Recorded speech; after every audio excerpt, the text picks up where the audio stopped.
দাউ দাউ করে পড়ছে কাঠের তৈরি বিশাল এক প্রাসাদ, যা দেখার জন্য চারপাশে হাজার হাজার উৎসুক জনতার ভিড়, কণ্ঠে উল্লাসধ্বনি। অবাক করা এই দৃশ্যটি রাশিয়ার। দেশটির ঐতিহ্যবাহী মাসলেনিৎসা উৎসব উপলক্ষে বিশেষ এই আয়োজন থাকে প্রতি বছরই।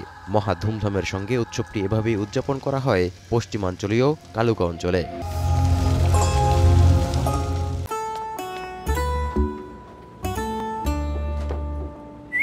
এই ঈদে জুয়েলারি ক্লোদিং এ বিকাশ পেমেন্টে ডিসকাউন্ট।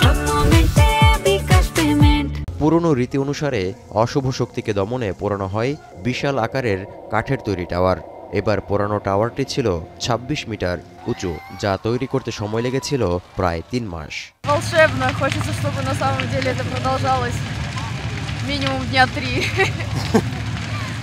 Очень красиво. Я успела заснять, как оно падает. Я очень рада.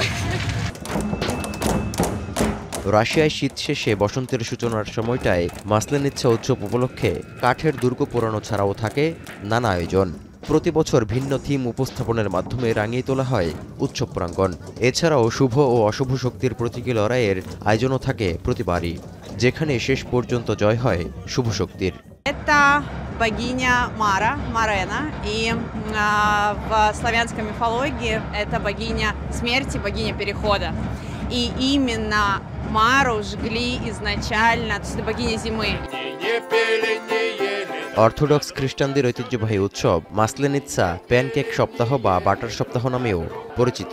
শীত সমাপ্তির প্রতীকী এই ঐতিহ্যবাহী উৎসবটি রাশিয়া ছাড়াও বেলারুশ এবং ইউক্রেনেও পালিত হয়। সপ্তাহব্যাপী থাকে ভোজের আয়োজন। তৌহিদুর রহমান, এখন বিশ্ব।